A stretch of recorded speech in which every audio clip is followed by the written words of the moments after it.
बिस्मिल्लाहिर्रहमानिर्रहीम अस्सलाम वालेकुम व्यूवर्स।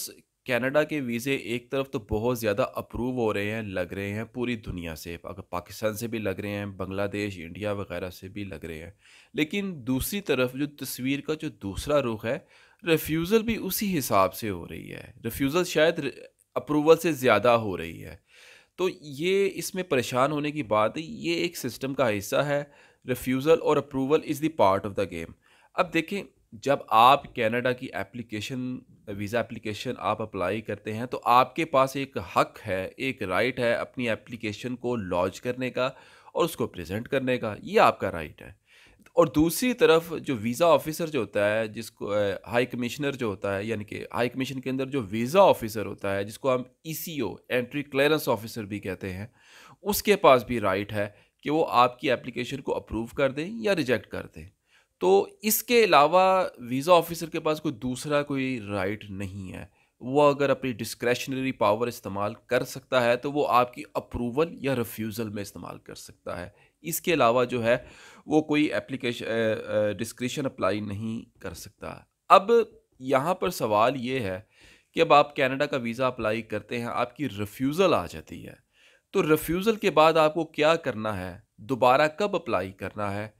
कैसे अप्लाई करना है? और अपनी एप्लीकेशन में आपने अपनी जो रिफ्यूज़ल की जो जस्टिफ़िकेशन जो है, जिसका मतलब है एक्सप्लेनेशन, आपने अपने रिफ्यूज़ल की एक्सप्लेनेशन अपनी दोबारा एप्लीकेशन जो वो आपने रीअप्लाई करनी है, उसमें इसको कैसे देना है? तो ये तमाम चीज़ें जो है, आज मैं ज़िक्र करूँगा कनाडा की वीज़ा के हवाले से इस अहम तरीन वीडियो में। तो वीडियो में जुड़े रहिए। एज़ यूजुअल रिक्वेस्ट कि प्लीज़ चैनल को सब्सक्राइब करें, बेल आइकॉन पर क्लिक करें और मेरी वीडियो को आगे ज़्यादा से ज़्यादा शेयर कीजिएगा। अगर आप किसी भी किस्म की ऑनलाइन सर्विसेज मुझसे लेना चाह रहे हैं, तो मेरे इसी चैनल के अंदर मेरा नंबर है। आप मुझे सिर्फ़ एसएमएस कर सकते हैं। एसएमएस करके आप जो है अपना ऑनलाइन सेशन जो है मुझसे बुक करवा सकते हैं। तो जी, बगैर वक़्त ज़ाया किए जी, हम वीडियो को मज़ीद आगे बढ़ाते हैं। जी देखिए, जो मेरी ऑब्ज़र्वेशन है, मैंने भी बहुत ज़्यादा जो है लोगों के देखे हैं, अप्रूवल भी देखी हैं, रिफ्यूज़ल भी देखी हैं। जितनी भी लोगों ने मेरे साथ अपनी रिफ्यूज़ल शेयर की है, वो जो रिफ्यूज़ल है उसमें तकरीबन 80% लोगों की जो रिफ्यूज़ल जो आ रही है ना कनाडा की, वो सेम आ रही है। 80%। और वो उस रिफ्यूज़ल में ज़्यादातर यही लिख कर दे रहे हैं जी, कि जी हमें नहीं लगता कि आप कनाडा को छोड़कर जो है वापस आएँगे। हमें नहीं लगता कि आप कनाडा को छोड़कर वापस आएँगे, फ़ेयर इनफ।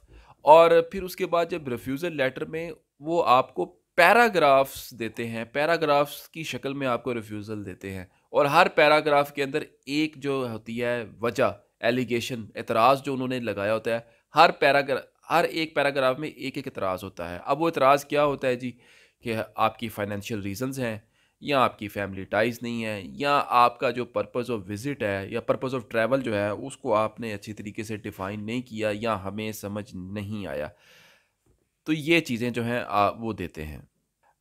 अब आपने इनको जस्टिफ़ाई कैसे करना है जब आपने रीअप्लाई करना है? देखें, आपने जब भी अपने रिफ्यूज़ल की एक्सप्लेनेशन जो है या जस्टिफ़िकेशन देनी है, आपने तब ही देनी है जब आपको लगे कि आप इनको अप्रूव कर सकते हैं या आप एक्सप्लेनेशन वैलिड या स्ट्रॉन्गली दे सकते हैं। चाहे वो एक्सप्लेनेशन देने में आपको 2 दिन लग जाएँ या 2 साल लग जाएँ या 3 साल लग जाएँ। उस वक़्त तक आप अप्लाई मत करें जब तक कि आप जस्टिफ़िकेशन प्रॉपरली जो है दे ना सकें। फिर होता ये है कि अगर मिसाल के तौर पर अगर आप पर ये एतराज़ लगा है जी कि लैक ऑफ फंड्स की वजह से हम आपका वीज़ा रिफ्यूज़ कर रहे हैं। अब आपने जब दोबारा रीअप्लाई करना है, जब भी करना है, तो ये नहीं करना कि आपने सिर्फ़ अपनी बैंक स्टेटमेंट में बैलेंस को बढ़ाकर अप्लाई कर दिया। नहीं, ठीक है, बैलेंस आपने बढ़ाया है, उसको एक्सप्लेन करें। वीज़ा कवर लेटर में भी एक्सप्लेन करें, रिफ्यूज़ल की वजह भी एक्सप्लेन करें। फिर उसके बाद जो आपका जो ऑनलाइन एप्लीकेशन फ़ॉर्म है, उसके अंदर भी आपने एक्सप्लेन करना है कि जी मेरा रिफ्यूज़ हुआ था लैक ऑफ फंड्स की वजह से। तो ये देखिए जी, ये मैंने अपने लैक ऑफ फंड्स को इस तरीके से बताया, बढ़ाया है, इनको ये मेरे इंक्रीज़ हुए हैं वगैरह, वगैरह। तो आपने उस अपने ऑनलाइन फ़ॉर्म के अंदर भी जो है ना, ये इन्फॉर्मेशन सारी देनी है। देखिए, कनाडा इमिग्रेशन की जो वेबसाइट है cic.gc.ca, इसके अलावा और कोई वेबसाइट नहीं है। इस वेबसाइट पर कहीं नहीं लिखा कि कोई बैलेंस की या क्लोजिंग बैलेंस की या बैंक स्टेटमेंट के क्लोजिंग बैलेंस की कोई स्पेसिफिक अमाउंट नहीं लिखी। इसका मतलब यही है कि कोई इस पे कोई हार्ड एंड फास्ट रूल नहीं है कि आपने विज़िट वीज़ा अप्लाई करते वक़्त इतनी अमाउंट लाज़मी होनी चाहिए। हाँ, अगर मैं स्टूडेंट वीज़ा की बात करूँ, स्टूडेंट वीज़ा के लिए ये मैंडेटरी है, लाज़मी है और लिखा भी है कि जी जब आपने स्टूडेंट वीज़ा अप्लाई करना है तो ये स्पेसिफ़िक अमाउंट जो है ये आपने यूनिवर्सिटी या कॉलेज को पे करनी है बैंकर्स ड्राफ्ट की शक्ल में या किसी भी पेमेंट की शक्ल में और फिर उसका प्रूफ़ देना है। ये स्टूडेंट वीज़ा के लिए लाज़मी है, लेकिन विज़िट वीज़ा के लिए कोई ऐसी स्पेसिफ़िक अमाउंट की रिक्वायरमेंट नहीं लिखी हुई। तो मतलब ये हुआ कि अगर आपके पास विज़िट वीज़ा अप्लाई करने के लिए बैलेंस या कम या ज़्यादा है, तो ये आपके लिए इतनी ज़्यादा परेशानी वाली बात नहीं है।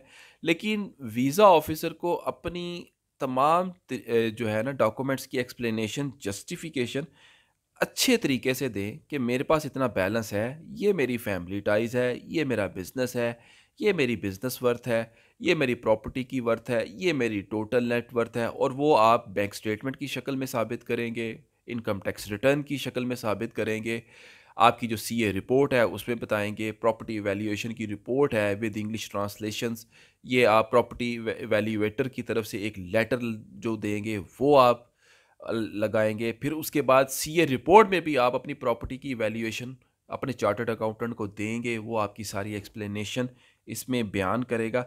फिर जाके आपकी एक एप्लीकेशन जो है प्रेज़ेंटेबल और एक स्टाइल में आती है। फिर आप कुछ उम्मीद कर सकते हैं कि आपका वीज़ा लगे। बगैर मुँह उठाए, अच्छा जी, ये मैंने वो एनटीएन टैक्स रिटर्न है, ये लगा दी हैं और ना एफबीआर से कोई लेटर लिया, लेटर ऑफ रिकमेंडेशन भी नहीं लिया। बैंक का तो लेते हैं ना बैंक का जब बैंक स्टेटमेंट लगाते हैं, तो लेते हैं ना लेटर वो बैंक की तरफ से कि उस पे लिखा होता है जी ये इस पर्सन का इतनी देर से अकाउंट है हमारे पास और ये बड़ी अच्छी पार्टी है। तो एफबीआर से क्यों नहीं लेते? सीए रिपोर्ट क्यों नहीं करवाते? आप लोग क्यों खुद आप लोग डॉक्यूमेंटेशन पर तवज्जो ही नहीं देते तो बाद में फिर रिफ्यूज़ल ही आनी है ना, तो फिर इसमें हम क्या कर सकते हैं? फिर आप लोग हमें कहते हैं जी कि हम ऐसे ही बोल रहे हैं जी, हम आपको ये कह देते हैं जी कि ये डॉक्यूमेंट लगाएँ, कुछ लोग नहीं एग्री करते।